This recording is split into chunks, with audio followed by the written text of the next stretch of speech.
ನಮಸ್ಕಾರ ವೀಕ್ಷಕರೇ, Udupi recipes YouTube ಚಾನೆಲ್ಗೆ ನಿಮಗೆಲ್ಲರಿಗೂ ಸ್ವಾಗತ. ಇವತ್ತು ಆಲೂಗಡ್ಡೆ ಈರುಳ್ಳಿ ಹುಳಿ ಅಥವಾ ಸಾಂಬಾರನ್ನು ಕುಕ್ಕರ್ನಲ್ಲಿ ಹೇಗೆ ಮಾಡೋದು ಅಂತ ತೋರಿಸ್ತಾ ಇದ್ದೀನಿ. 4 ಮಧ್ಯಮ ಗಾತ್ರದ ಆಲೂಗಡ್ಡೆಯನ್ನು ನಾನಿಲ್ಲಿ ತಗೊಂಡಿದ್ದೀನಿ. ಚೆನ್ನಾಗಿ ತುಳಿದು ಸಿಪ್ಪೆನ ತೆಗೆದ್ಬಿಟ್ಟು ದೊಡ್ಡ ದೊಡ್ಡ ಹೋಳುಗಳನ್ನಾಗಿ ಕತ್ತರಿಸ್ಕೊಳ್ಬೇಕಾಗುತ್ತೆ. ಜೊತೆಗೆ 2 ಮಧ್ಯಮ ಗಾತ್ರದ ಈರುಳ್ಳಿಯನ್ನು ಕೂಡ ಉದ್ದುದ್ದವಾಗಿ ಹೆಚ್ಚಿಟ್ಕೊಂಡಿದ್ದೀನಿ. ಈಗ ಕುಕ್ಕರಿಗೆ 1/4 ಕಪ್ನಷ್ಟು ತೊಗರಿಬೇಳೆಯನ್ನು ಹಾಕಿ ಸಾಕಷ್ಟು ನೀರಿನೊಂದಿಗೆ ಚೆನ್ನಾಗಿ ತೊಳ್ಕೊಳ್ತಾ ಇದ್ದೀನಿ. ತೊಗರಿಬೇಳೆ ಬದಲಿಗೆ ಹೆಸರು ಬೇಳೆಯನ್ನು ಕೂಡ ನೀವು ಬಳಸಬಹುದು. ಈಗ ಬೇಳೆಗೆ 1 ಕಪ್ನಷ್ಟು ನೀರು, ಸ್ವಲ್ಪ ಅರಿಶಿನ ಪುಡಿ ಮತ್ತು 1 ಸ್ಪೂನ್ನಷ್ಟು ಎಣ್ಣೆಯನ್ನು ಹಾಕಿ 3 ವಿಷಲ್ ಆಗೋವರೆಗೂ ಬೇಯಿಸ್ಕೊಳ್ಬೇಕು. ಬೇಳೆನ ನಾವೀಗ ತುಂಬ ಬೇಯಿಸ್ಕೊಳ್ಬಾರ್ದು, ಅರ್ಧದಷ್ಟು ಬೇಯಿಸ್ಕೊಂಡ್ರೆ ಸಾಕು. 3 ವಿಷಲ್ ಆದಮೇಲೆ ಕುಕ್ಕರನ್ನು ತಣಿಸಿ ಮುಚ್ಚಳ ತೆಗಿತಾ ಇದ್ದೀನಿ. ಬೇಳೆ ಸುಮಾರು ಅರ್ಧ ವಾಸಿಯಷ್ಟು ಬೆಂದಿದೆ. ಈಗ ಈ ಬೇಳೆಗೆ ಹೆಚ್ಚಿಟ್ಟುಕೊಂಡ ಆಲೂಗಡ್ಡೆಯನ್ನು ಸೇರಿಸ್ಕೊಳ್ತಾ ಇದ್ದೀನಿ. ಜೊತೆಗೆ ಈರುಳ್ಳಿಯನ್ನು ಸೇರಿಸ್ಕೊಳ್ತಾ ಇದ್ದೀನಿ ನಾನು.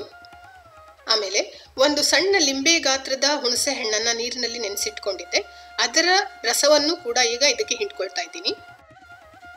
2 ಟೀ ಸ್ಪೂನಷ್ಟು ಬೆಲ್ಲ ಹಾಗೂ 1.5 ಟೀ ಸ್ಪೂನಷ್ಟು ಉಪ್ಪನ್ನು ನಾನು ಸೇರಿಸ್ಕೊಳ್ತಾ ಇದ್ದೀನಿ. ಆಲೂಗಡ್ಡೆ ಹೋಳುಗಳು ಮುಳುಗುವಷ್ಟು ನೀರು ಹಾಕಿ ಕುಕ್ಕರ್ನ ಮುಚ್ಚಳ ಮುಚ್ಚಿ 3 ವಿಷಲ್ ಆಗೋವರೆಗೂ ಪುನಃ ಬೇಯಿಸ್ಕೊಳ್ಬೇಕು.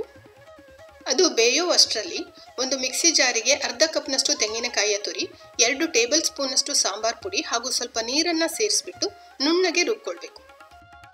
ಈಗ ಕುಕ್ಕರ್ನ ಮುಚ್ಚಳ ತೆಗೆದು ಆಲೂಗಡ್ಡೆ ಬೆಂದಿದೆಯಾ ಅಂತ ಸ್ವಲ್ಪ ಪರೀಕ್ಷಿಸಿ. ಕೆಲವೊಮ್ಮೆ ಕೆಲವು ಆಲೂಗಡ್ಡೆಗಳು ಬೇಗನೆ ಬೇಯೋದಿಲ್ಲ, ಹಾಗಾಗಿ ನೋಡ್ಕೊಳ್ಳಿ.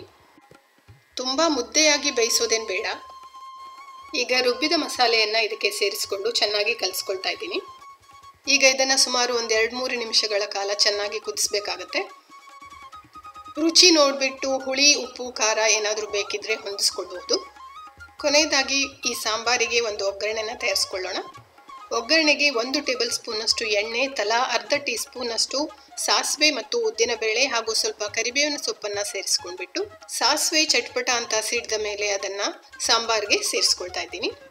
ಬಿಸಿ ಬಿಸಿ ಅನ್ನದ ಜೊತೆ ಈ ಆಲೂಗಡ್ಡೆ ಈರುಳ್ಳಿ ಸಾಂಬಾರು ತುಂಬ ಚೆನ್ನಾಗಿರುತ್ತೆ.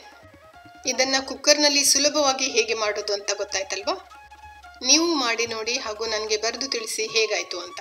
ಧನ್ಯವಾದಗಳು.